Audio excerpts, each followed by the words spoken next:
Greetings, Earthlings. Welcome to another edition of Oh Man, That's Awful. Coming to you from the luxurious studios of Radio Titans in Los Angeles. I'm one of your two co-hosts, Carl Kozlowski, and with me is... Kevin Corcoran. And our deluxe Wizard of Sound... Dr. David Robinson. Okay, so today we are bringing you a woman who is a professional actress, writer, comedian, and voice artist based in Toronto and Los Angeles. She has created and toured 8 solo comedy shows across the U.S. and Canada. Her 5th show, Not Getting It, was made into a 1-hour comedy special, The Comedy Network, for which she was nominated for her first Canadian Comedy Award.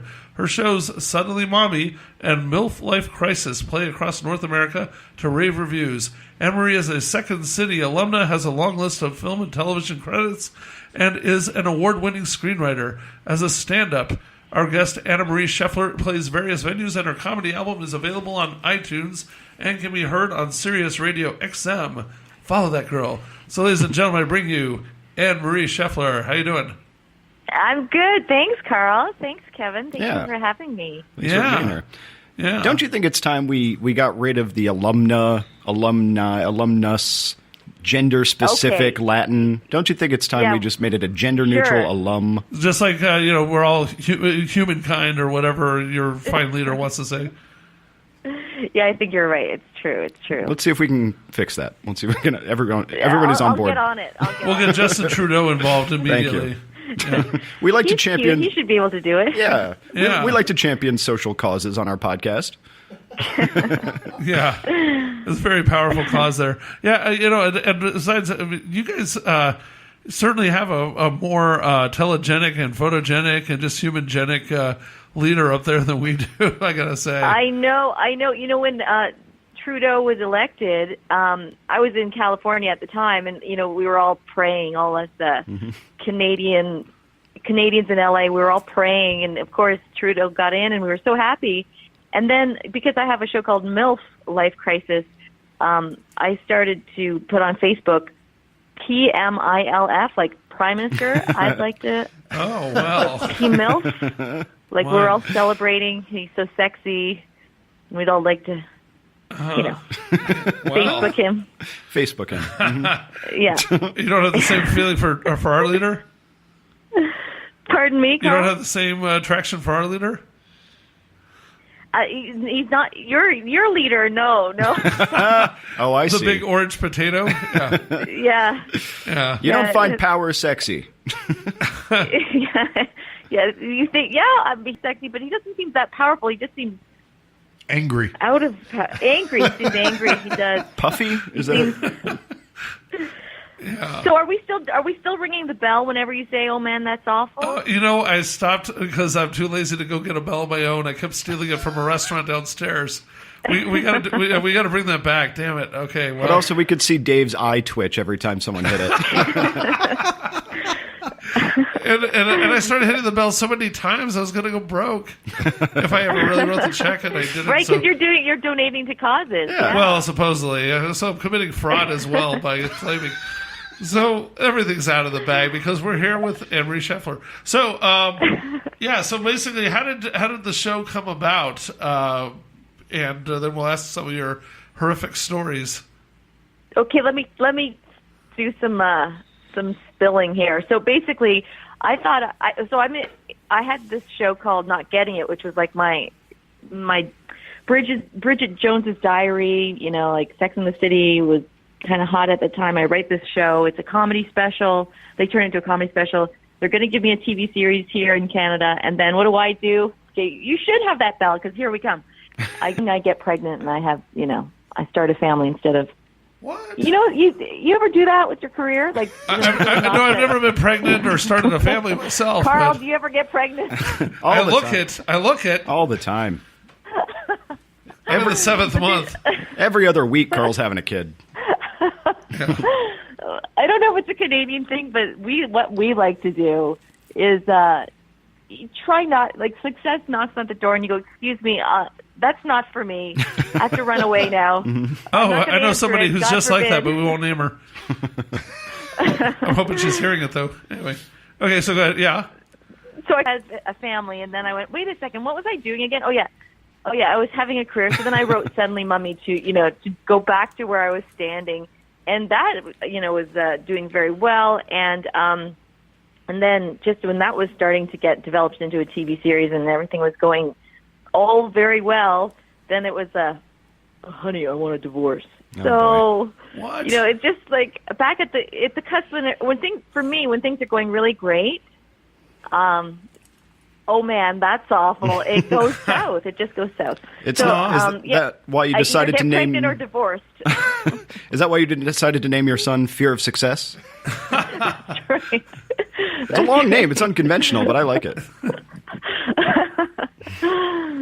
Low self-esteem Canadian actress. Yeah, but so that happened with the Suddenly Mummy stuff, and then you have to kind of go through these things. So I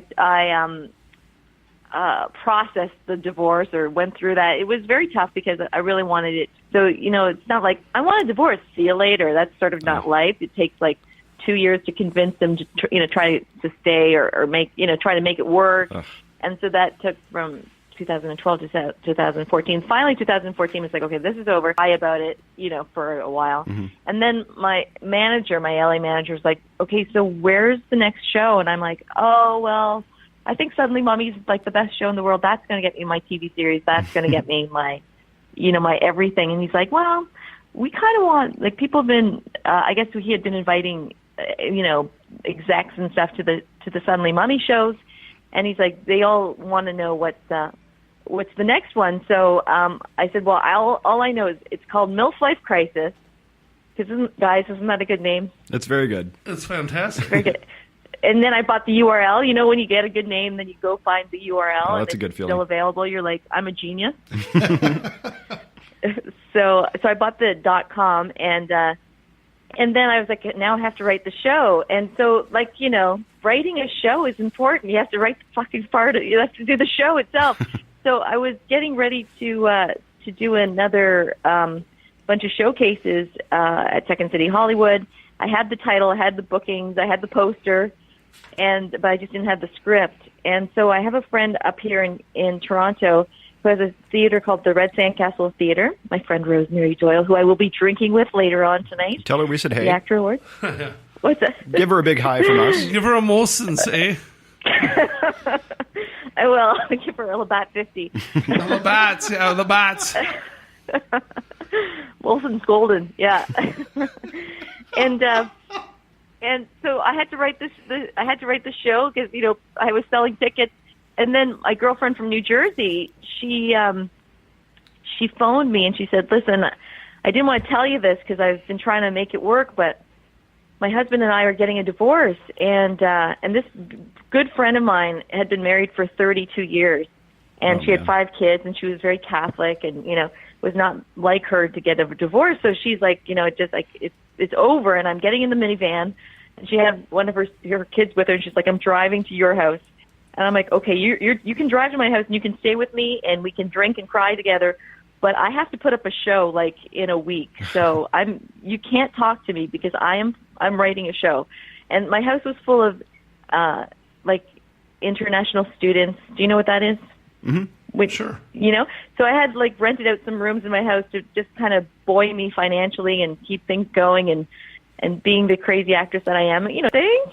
And I was, so anyway, so I was doing what I could to keep things moving. The house was full of international students, and my own kids, and then my friend Erin showed up with her son and her minivan, and I said, "There's no beds, man. You have to you have to sleep in the bed beside me, but you just can't talk to me so much because I'm writing."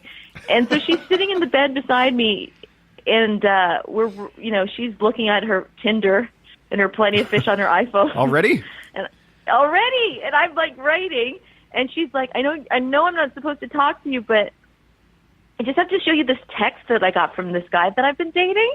And she basically was she was in, man. She was in. She was already dating 2 guys in one day. And she was having sex. She was a few weeks, maybe a few months ahead of me. But I didn't know exactly where she was when she came to driving. It wasn't the day that it happened. It was just sort of accumulated time, and she had to get the fuck out or whatever. So I was more fresh with my divorce, and she was a few months ahead of me. So she's literally sitting in my bed beside me, giving me all these sex stories and showing me reading dirty texts to me that this guy was very graphic, and I was like, oh my God, you're my show. You're my show. Wow. So I really wrote her in as a character, and in real life her name is Erin, and in my play, in my Kendra, and people love that character because she's just like so goes for it. Like she's like dating, and she's having, she's just going crazy with the sex and the dating, and my main character, my everyman is like and sad, and it's like, I don't want to be a MILF, I don't want to be single, and you have to warm yourself back into, like one of my taglines in one of my posters, something like, you have to warm yourself back into having sex again. Who knew? You know what I mean? It's like, It's not just like, oh, it's over. Okay, what's your name? Like, right. For me, I was, it took a while to even wrap my head around it again. Right. Okay, so then what do you feel is, like, have you decided, like, what is needs to stay private versus what you're willing to share in the show? Like, how far is too far? Right, that's a really good question. Good question, Carl. Well, thank you, Marie. I think that because it's a comedy and because of the track record for who I am and what I've done, I've been writing my own shows, my solo shows since 1994 is the first one I did. So I always exaggerate it. So like I change names, I create it as if it's the character Anne Marie, not me. Like, like I literally can get off the stage and someone will say to me like, oh my God, are you that lonely? I'm like, no, I'm not that lonely. It's a comedy, it's like, it's fiction, like it's exaggerated. That's high praise though.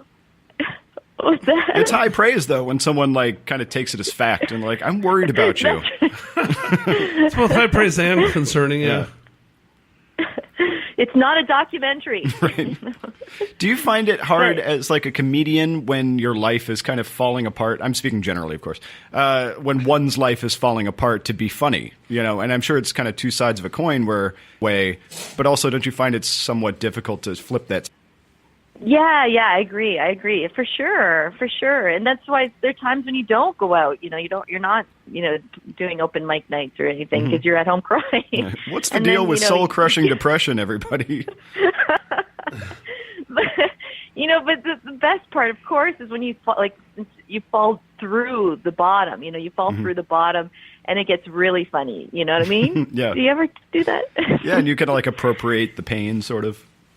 Yeah. And then you shine light on it and you're like, this is fucking ridiculous. I can't believe I'm crying about, being ghosted with this 36-year-old guy who I don't even remember his last name. Then you put things in just perspective or whatever. It circles back around. Yeah. Wow. So, so then how much of the time are you based in Toronto? How much of the time in LA? Because you were saying you got this idea while you were in LA, correct? For the show? Well, yeah, that's right. So it's like 50-50. It's pretty, half. And so I did do the show in LA, and I'm doing it again in LA in March 22nd. Okay. At Second City Hollywood, and as a result, like when I did write the show and I put it up, I first, I previewed it or I debuted it in Toronto, and then I brought it to Los Angeles. And, as a result, my manager was very happy. And since then, it's to actually also tour. I tour that show, and it tours like, cities in Canada mostly. I do it at Second City Chicago. Again, I'm a Second City alumni. I'm one from the Chicago one, yeah. I'm alumni, but yeah. You see how much more complicated this has to be than, yeah, come on. But Latin is great. Are we still doing this? Yeah. It's a dead language. What are we doing? Anyway. Okay. Okay. Sorry. Do you have your kids seen the show? Have I seen? No, have your kids seen the show? Have your kids seen the show? Oh God, no! Oh God, no! God, no! No. God, no! How old are they now? How old are they? They're 11 and 13. Okay. Right on that cusp, though. Yeah. Yeah. Wow. Listen, I already had like a pretty racy comedy special before they were even born. So like, what are you gonna